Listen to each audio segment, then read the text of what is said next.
Hey everybody, back for the Patreon exclusive, back for some black metal. This one's a lot of fun. It's got two parts to it. So it's going to have a rhythm part, which we'll look at briefly. And then we're also going to look at the tremolo cross-picking lead part, which is a lot of fun. It's quite challenging and it's quite dark. So we can get some cool sounds, boost our technique, and also improve our rhythm skills at the same time. So let's see how we go. Okay, so we'll start out with the rhythm part. In this part, it's pretty straightforward as far as the plan of attack. All I'm doing here is extending out a power chord with a flattened fifth in the next octave. So for example, if we have an A5 power chord here, I can put in the flatted 5, and that is the B flat note just here, and we play that chord as a whole and we get this. And it sounds really cool. And then what I'm going to do is take the same shape, but I'm just going to bring the bass note up by a semitone to the B flat, and we get the next voicing. So far we get this.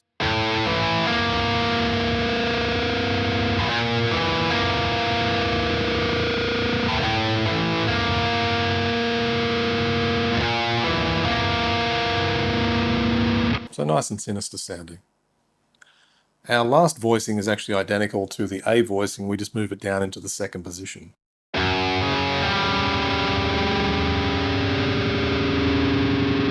So the shapes themselves shouldn't present too many issues, and all we're going to do now is look at the rhythm of those. So what we'll do here is just have a playthrough of this part, and you can play along with the sound slice video and player.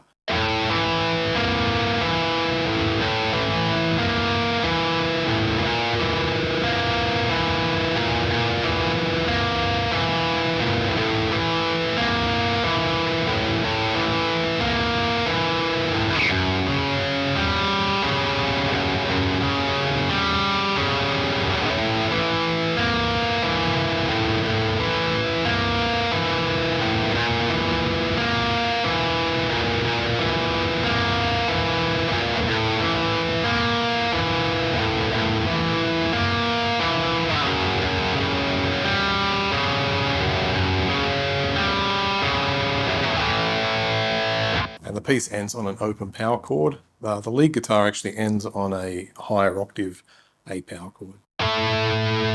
That's at the 12th position there. Okay, now for the fun part, the most interesting part, and that's the lead guitar part. So what we're actually doing here mostly is just playing the same notes from the power chords with the extension of the flatted fifth that we used before, but we're going to do that in a higher octave. So if we look at bar 1, for example, the notes we're going to play as far as like a melody goes, and I'll just do that first, I'm outlining what's happening. This is going to sound and look like this.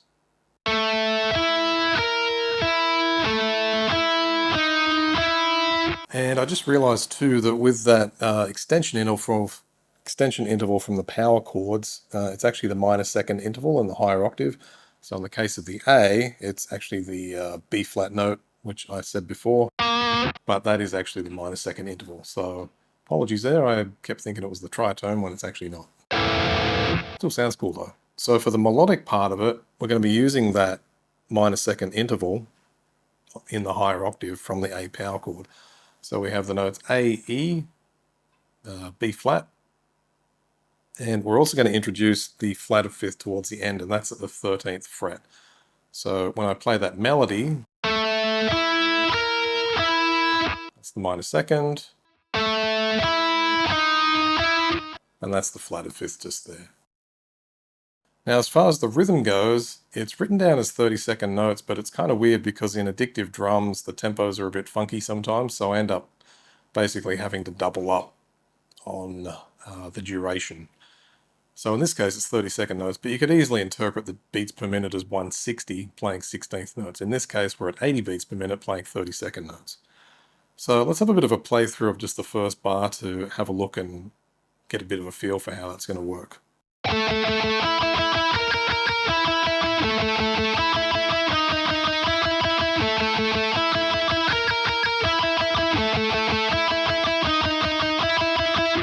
Now, one thing I tend to do once I start playing quicker here is I actually do turn my hand out, and then I tend to sort of have a sort of an upward tilt to the pick. and that enables me then to escape the strings better. So if I play a little bit quicker, you'll be able to kind of see that from this angle. So let's have a bit of a look at that from this angle.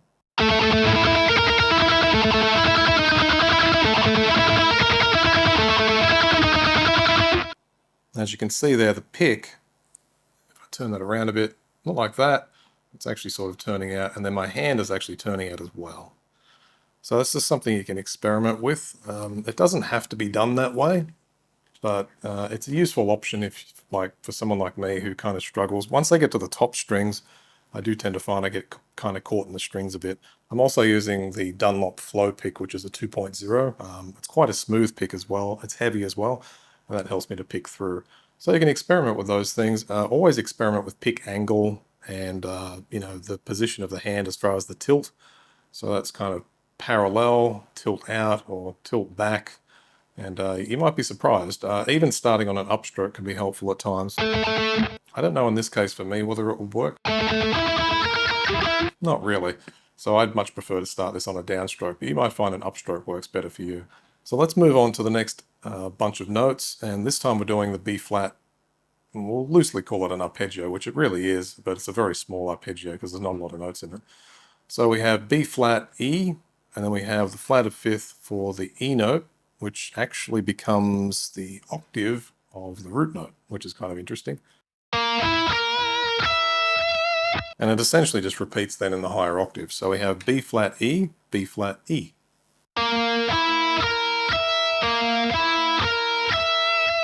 And then I just vary it going back.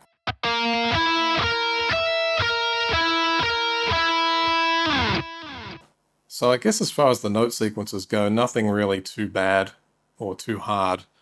It's more the physical aspect of the picking.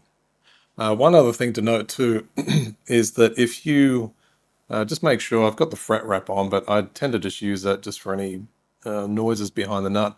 But you really want to make sure that as you're playing through these melodies that you do tend to wrap the finger across. And that way then, having done that, you'll be able to mute out any string noises on the sixth string and anything underneath. So always keep that in mind as you're playing through, because that helps with cleaning up the sound as well. Let's have a look at the second sequence.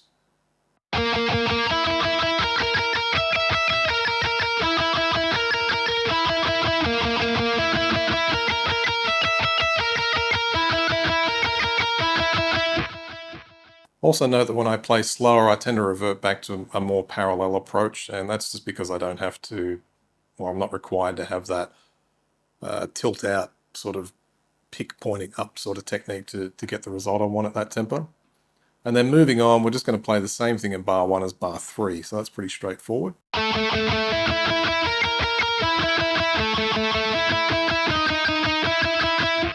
And at the end then, we're going to have the F sharp, which is at the 9th fret on the 5th string, and we're going to have the note, that'll be the C sharp or the D flat, and then we've got the minor second in the next octave here at fret, I might even be at the correct fret, let's have a look. Oh yeah, I am. And that's at the 12th fret, I was just looking at a different bar. So the notes in this bar, this is bar 4, are these.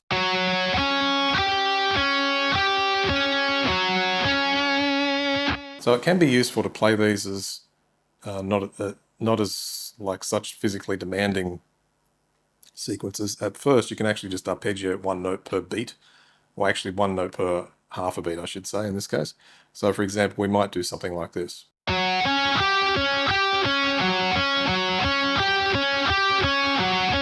That kind of becomes nice and melodic as well, so it can give you some other ideas if at a certain point you want to do that.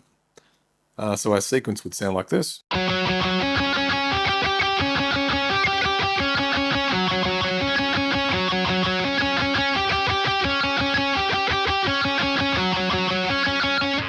Back to our original sequence.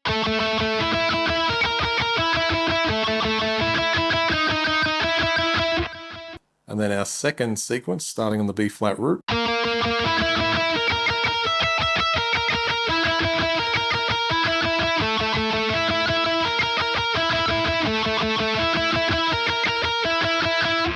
Back to that original sequence again. Actually, that one's a little bit different because we don't use the flatted fifth in that part.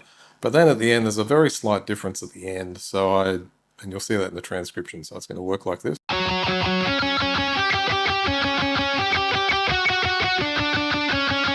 So in that case, I use the -6 there from the F sharp.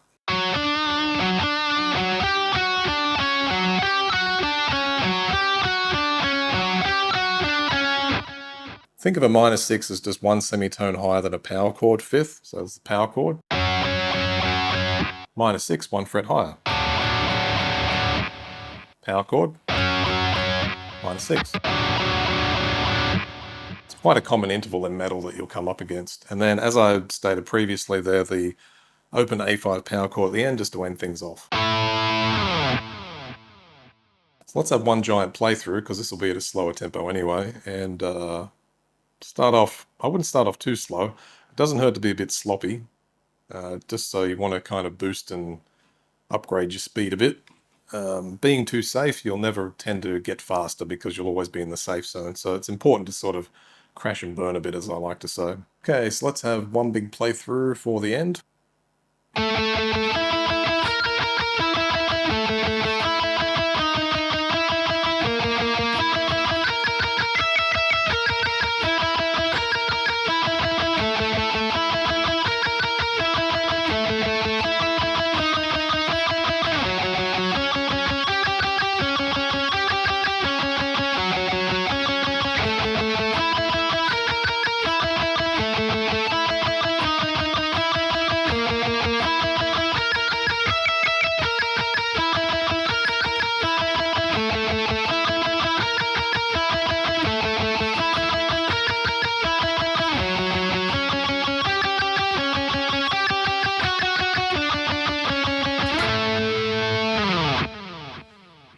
And thus completes the lesson, so enjoy it, practice well, and I'll see you soon for the next one. Until then, bye for now.